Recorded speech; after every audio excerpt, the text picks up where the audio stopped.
Hi, I'm James Shillinglaw. I'm here with Roger Dow, who is President and CEO of the U.S. Travel Association. We're going to talk to Roger about travel to the U.S., what U.S. travel is doing, and some other things. And this is Insider Travel Report.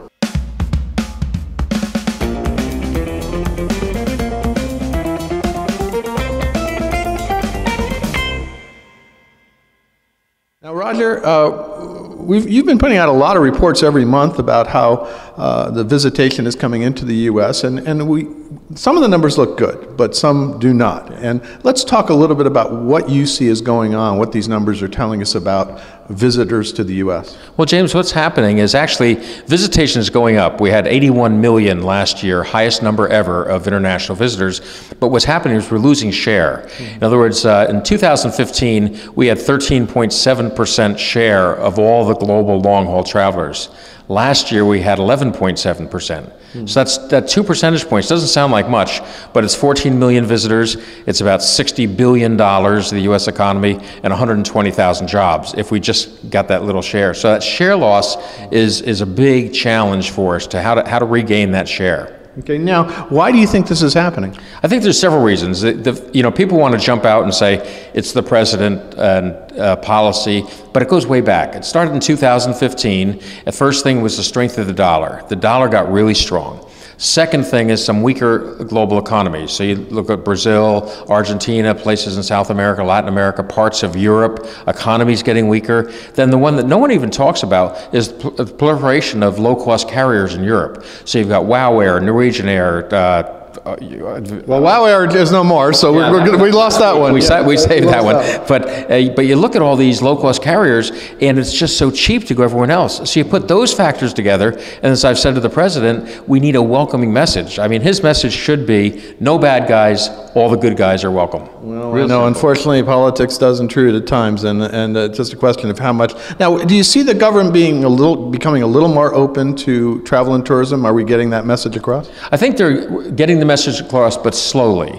I mean, and there's been some change in the administration, which is a challenging because we tell the story over and over again. But it's the darling of the U.S. economy. When you look at, it's the second largest export to. You look at the first largest export is transportation. Well, guess what? That's all the planes. But you look at travel and tourism, it's got a positive balance of trade of $69 billion. And when people come here, they speak highly of the U.S., they go home and they tell their friends. It's their stealth public diplomacy.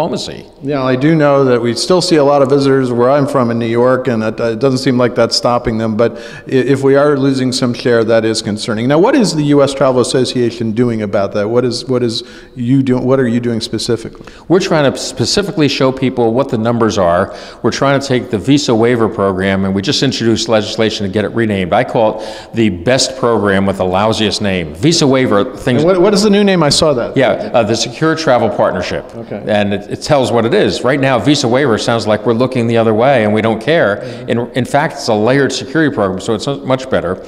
We'd like to get some more visa waiver countries. Brazil, Poland. Brazil would be a home run if we. Well, Brazil just did it for us, and I think Brazilians can now come. The Americans can go to Brazil, right, where they didn't need a visa, but unfortunately, Brazilians can't do the same, right? Yeah. Well, hopefully, with this new president, we can change that around. I'm talking the Brazilian president, and change that around, because when South Korea came in the visa waiver program, overnight, South Korean visitation went up 45%. 1 year, went from 450,000 to 800,000 in 1 year. If that happened in Brazil, it'd be like 1 million new travelers to the U.S. Okay. So that's huge. We're trying to get more Customs and Border Protection officers, more technology. We've got to get people through airports. We're going to hit 100 million international visitors in probably 4 years. And that, you know what that means? That means 5,000 more a day in Kennedy, 4,000 more in Miami. I don't know how that's possible. I don't know. I think going through it. Imagine how that's possible. So we've got to get more technology. I was just meeting with the CBP folks today and talking about more facial recognition, more technology, because you just can't keep throwing people at it. Well, I do know that, and we are actually here in Seville at the World Travel and Tourism Council, and we're hearing a lot about biometrics and how this is going to change the face of entry and exiting a country, but we're not seeing it quite yet. No, and the big challenge is getting countries to share data. And I don't know if they'll ever get there, but the U.S. has been behind, but is now leading the way. We're now the talk of, boy, the U.S. is really stepping out. So hopefully we'll get other countries to come along. We're trying to get things like pre-clearance. Right now there's 16 airports in the world in 6 countries where you clear customs over in their country, and it makes it much easier for connecting flights. Oh, yeah, I know it. It's great system. Ireland, it's fabulous when you go through Ireland, and so we'd like to get more of that going on.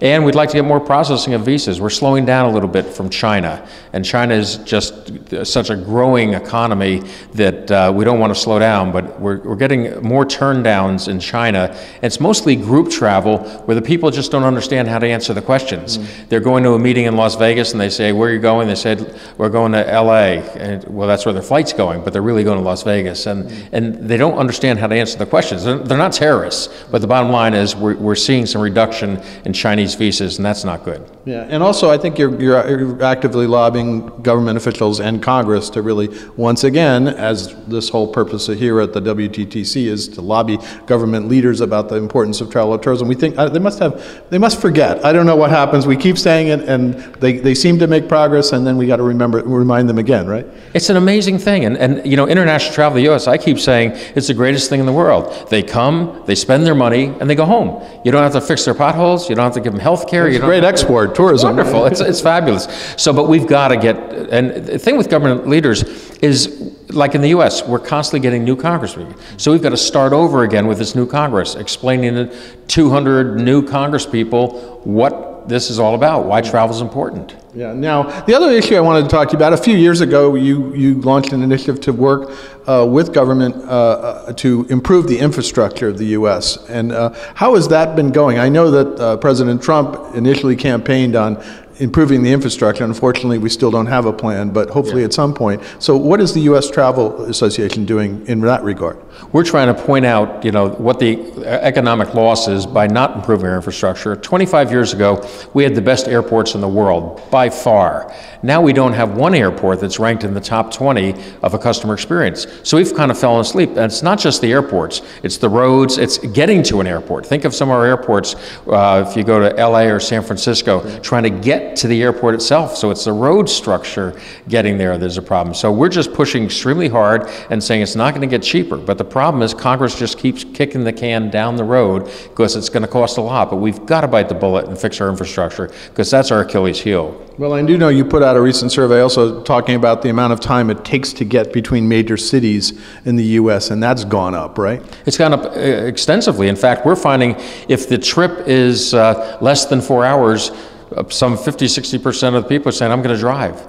I'm not going to fly because it's too much of a risk of a delayed flight, getting through the airport, et cetera.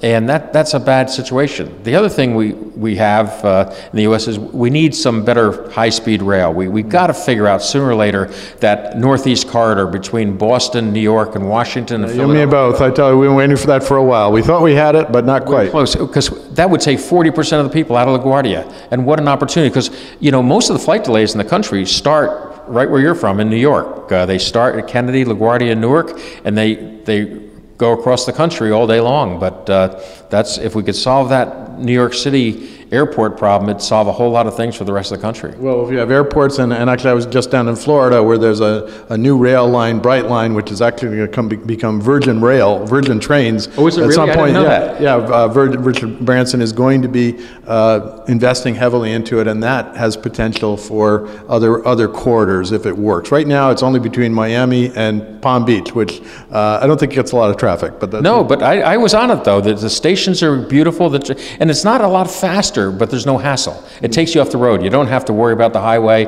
You can just sit there, and it's going to be interesting to see how that works. And it's almost a real estate play, because now I'm starting to see more businesses along the rail line play and all that. So it's transportation, but I think it's also about real estate and growing along the area. Oh, I absolutely agree. And the Champagne's not too bad on the front either. Now, is there anything else that our viewers, and we're going out to about 90,000 travel agents and travel industry executives, that you'd like to say about what's going on with U.S. travel today?